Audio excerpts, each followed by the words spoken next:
Warner Brothers almost brought in Michael Bay to direct Man of Steel 2, nearly swapping Snyder's brooding vision for explosive mayhem. Yeah, it got wild. Welcome to Stats In. If you're just joining us, please subscribe and don't forget to turn on notifications bell for more video. Please like, share and subscribe for more. Warner Brothers almost swapped Zack Snyder for Michael Bay in Man of Steel 2. Back in 2022, the studio eyed Bay to direct a new Superman film starring Henry Cavill, before James Gunn took the reins for the upcoming reboot launching the DCU on July 11th. At one point, Warner Brothers considered blowing up everything we knew about Man of Steel, literally. While Zack Snyder had shaped the Superman mythos with his gritty style, the studio reportedly flirted with the idea of bringing in none other than Michael Bay for the sequel. It would have been a radical tonal shift, swapping slow-mo brooding for Bayhem. Though it never materialized, the thought alone explains just how unhinged the studio was in its search for a new direction post-Snyder. The cape stayed, but the vision nearly got nuked. The stakes are huge. This film kicks off a 10-year interconnected plan by Gunn and co-CEO Peter Safran, aiming to rival the MCU.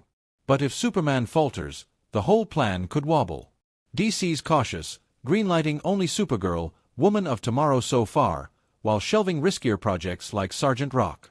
After the Discovery-Warner Media merger and leadership shakeups, Zaslav has positioned Gunn and Safran as the new DC power duo, reporting directly to him and mirroring Marvel's successful setup. As Zaslav said, Superman, Batman, Wonder Woman, and Supergirl are big asset builders for the company worldwide.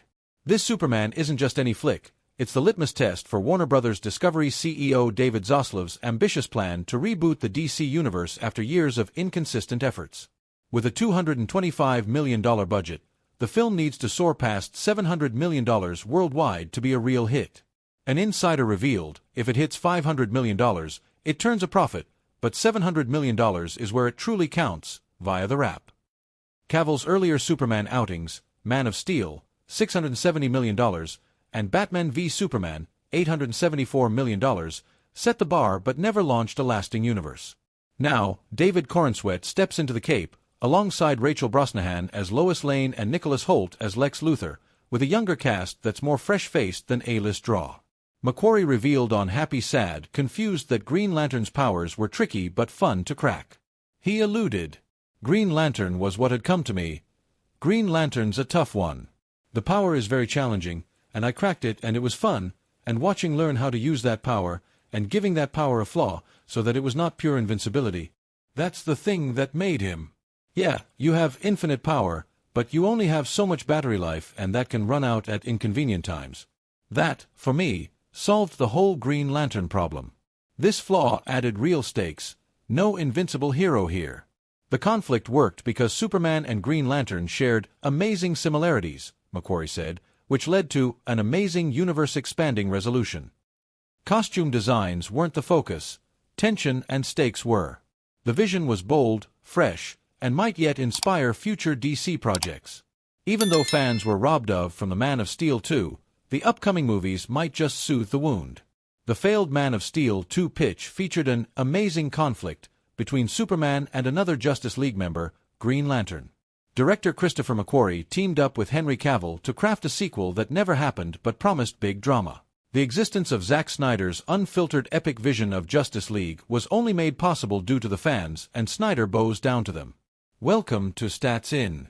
If you're just joining us, please subscribe and don't forget to turn on notifications bell for more video. Please like, share and subscribe for more.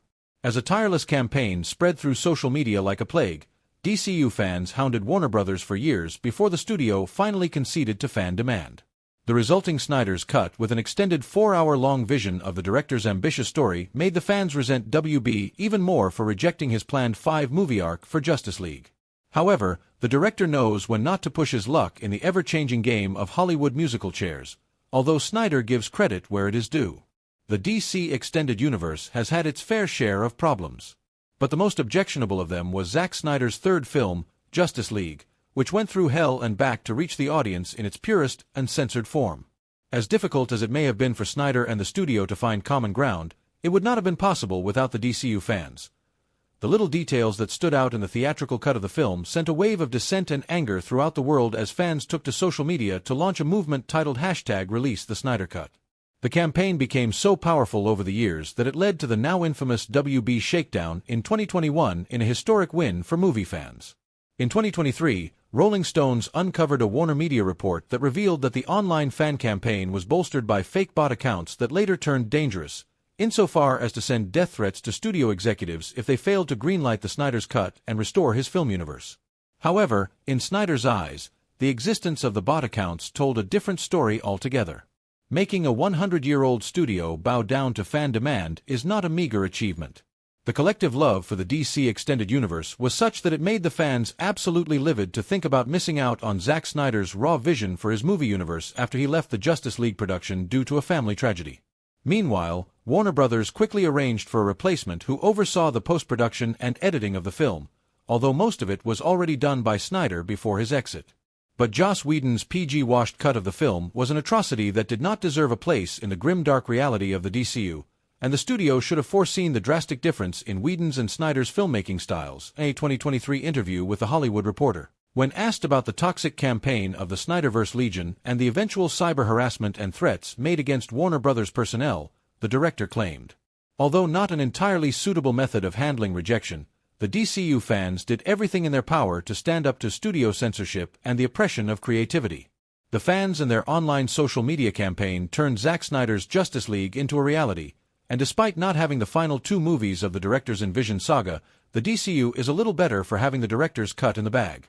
However, when it comes to the fan movement that turned toxic in Snyder's favor, the director has little to say, let alone criticize his fans for standing up in his favor and saving his film from studio politics. The truth is, it doesn't matter. The movie got made. If they were smart enough to employ bots in this thing, then they won. That movie has no business existing, and it does. I'm not going to comment on the details of whether they are good or bad, whether they are toxic or bullying. That's in every chat room. It's what comes with the internet. But I do know that the work they did on some level was good. I can say for a fact that they did good. That is undeniable.